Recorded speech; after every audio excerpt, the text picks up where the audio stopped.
Wait, should we watch the Korea gaming video? Someone suggested it. That's not a bad idea. The one that everybody hates, where Gerald sounds different because of the passage of time. Analysis, why we should buff more than nerf. Dude, it's an 8-year-old video that's 8 minutes long. Everybody's mad about this video. Nearly every competitive game, there comes a player that's so dominant that they ruin it for everyone. The man who broke basketball was Lakers legend George Mikan.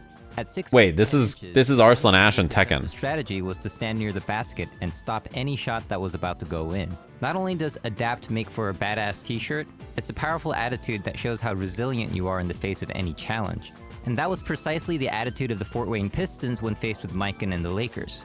Yep. The strategy against the most OP player in basketball was to make a quick lead early on and play keep away from the other team until the time ran out. Yeah, do timer scam. The Pistons beat the Lakers 19-18 in the lowest scoring game in NBA history. Of course, this was only possible because there was no shot clock at the time, and as you might have guessed, this is why they made one. In the end, the goaltending rule nerfed Mikan, but the shot clock rule actually buffed him by making the teams have to deal with him. Why would they make a rule that benefits Mikan? Because the ultimate goal of nerfing and buffing isn't to balance, but to make a game that's fun to play and watch. That is a very important sentence. How come this character that only wins by doing like silly, funny haha moves and is really degenerate isn't as good as this really technical, challenging character that takes a lot of work? Like, why are these two characters not the exact same power level? And the answer is like, they just decide that for the game's health, certain things shouldn't be as powerful as other things. Fun is subjective, of course, because the person doing the funny, silly haha stuff is probably having fun. But when you consider the overall game's balance and enjoyment, there's the fun the player's having, and there's how much the player dealing with it is having a really bad time. If the character is fun, but your opponent is having the worst time of their lives and the game fighting against them is miserable, that can outweigh the fun that someone is having. Just like how money is worthless by itself because it's paper and metal, balance is also worthless by itself. Street Fighter 1 is the only Street Fighter to be perfectly balanced. Yeah, because the characters are the same. Because you can only play as two characters who fight exactly the same. Obviously, this isn't the 5-5 utopia everyone's imagining, and it's because we want to see a diverse set of characters and movesets. You want lots of interesting, unique characters that are all relatively within a band of power level that feels appropriate and that are giving you lots of different like feels and looks and interesting things that you can do, you know? Balance updates are ways to increase the frequency of underrepresented characters and reduce overrepresented ones, but there are different ways of going about this. Buffs are exciting and fun, and it's why we have Marvel. Buffs are so awesome, it kind of feels like a Faustian bargain that'll bite us in the ass later if we wish for too much. You've all played a character that's not that good, that you don't want them to get buffed too much, because you're like, if they get buffed too much, too many people are going to play them, and then they're going to nerf them, and like people are going to hate my character. I thought about it, and the worst thing that can happen if everybody gets way too buffed is this.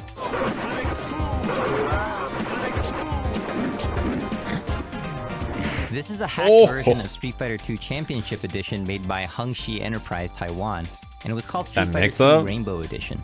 You've got homing fireballs, instant teleports, unlimited air specials, shape-shifting, and yoga flames coming out of knees. Basically, every character got buffed to the point of absurdity, and while it's a pretty dumb game, it was kind of fun, and I remember dropping in some quarters to play it back in the day. The reason why Rainbow Edition was so interesting and influential wasn't because they just made everyone do more damage and move faster.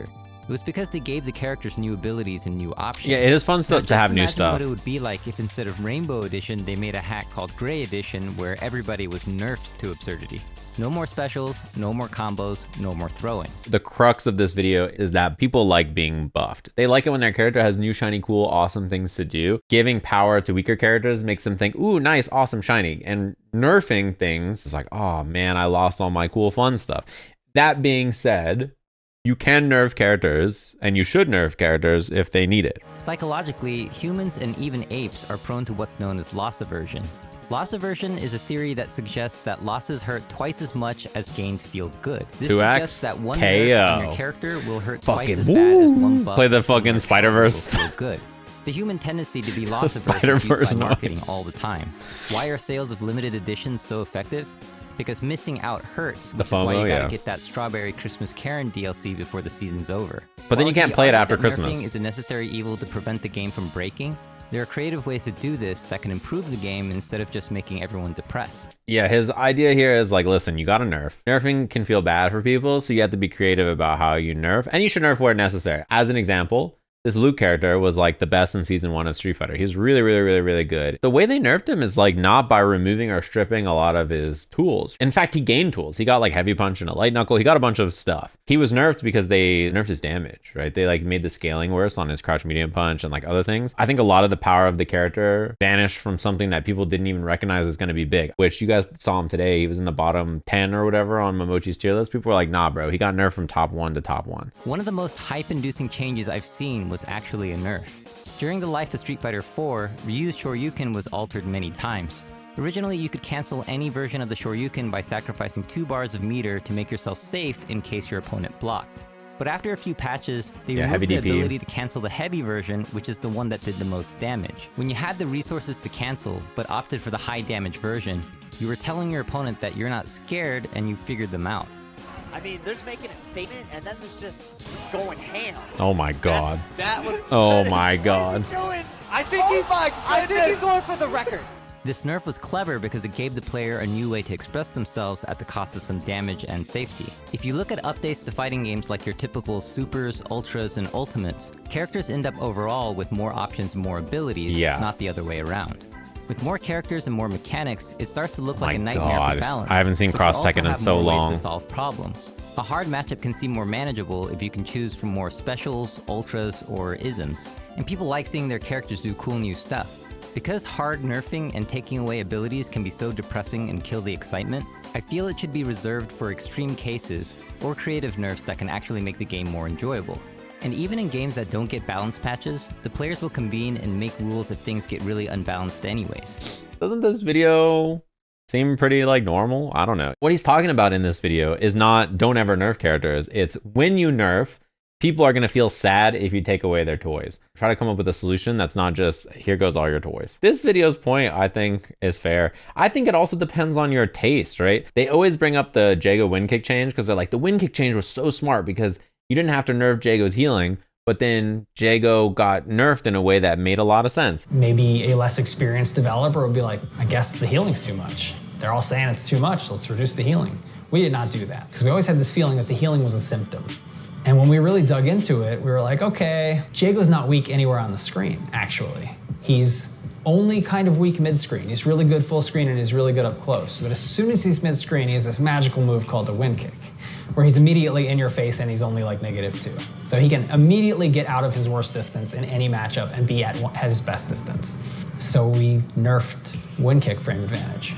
We didn't nerf the healing. And we told people why we did it in the patch notes, and they hated it. The wind kick change made Jago feel like shit, and it made him really bad. It did not feel very good for Jago. It like made him much worse. But they didn't nerf the thing about the character that made him unique, the healing. And then a month and a half later, no one was complaining about Jago anymore. And I think developers really have to spend a lot of time trying to find the disease instead of listening to people crying about the symptoms, and find out what the problem is and make smart choices that will keep the entire ecosystem kind of in harmony. I think the actual idea of like, should you buff or should you nerf is not that complicated, because if you're making a game or you're thinking about a game, you probably have like a power level, right? You're like, this is around the power level we want most characters to be. And characters who are like not in this power level down here or up here should be adjusted and squeezed towards the ideal amount of power we want a character to have. You know what I mean? And sometimes the answer is you do need to nerf characters that are way too powerful. And sometimes it is you just need to give other characters buffs. The way people talk about this video, they're like, this video ruined fighting games and fighting game discourse forever. Like, people say that. And I'm like, bro, you think this video in English influenced Japanese dev teams on Tekken 8 years later to do this? You think Harada's in his office watching Core Gaming like, all right, this guy's onto something. We should make reused heavy DP, not F86 cancel. Like, you think, which is a nerf, by the way, it's not even a buff, but like, you think he's in his office just, hey, just fucking doing this? Most of the discourse around this video is people just posting the thumbnail of this video and then just being like, this video ruined fighting games. And then that shit gets like 4,000 likes. Like, I feel like I've never heard anybody discuss any of this stuff in this video ever. I have the same experience as Gerald in this regard. I have videos that people have not watched. They just look at the thumbnail and they start arguing with me. And I'm like, did you watch my video? And they're like, no. I looked at the title of the video and now I have to tell you my opinion about it. There was years there where I would make videos about why I think fighting games are similarly difficult to other video games. None of the people in the comment section watched the video at all. They just like came in and was like, here's my opinion about fighting games as someone who doesn't play them. And I'm like, okay. Solution, don't make your title clickbaity. My title wasn't fucking clickbaity. Fuck you. Don't blame me. They didn't fucking watch the video. Don't talk to me. What do you think my title was? Why fighting games? This may shock you. Something that people may know. Oh, I couldn't believe this thing. No, bro. It wasn't. It was a fucking sentence. They just didn't watch it and then they just argued with me. This isn't even clickbaity. Analysis, why we should buff more than nerf. You know, I asked Gerald about this and he was like, yeah, I think most people just like didn't watch it or they just like look at the thumbnail. He's like, you know, I could just make a video that's like why we should nerf more than buff and like just make an interesting topic about that. But like, he's like, I don't think it matters. Like, I think people are just mad. They're just gonna fight about something. Anyway, yeah, this guy ruined fighting games for a generation with that dumbass buff video. Like and subscribe and fuck this guy.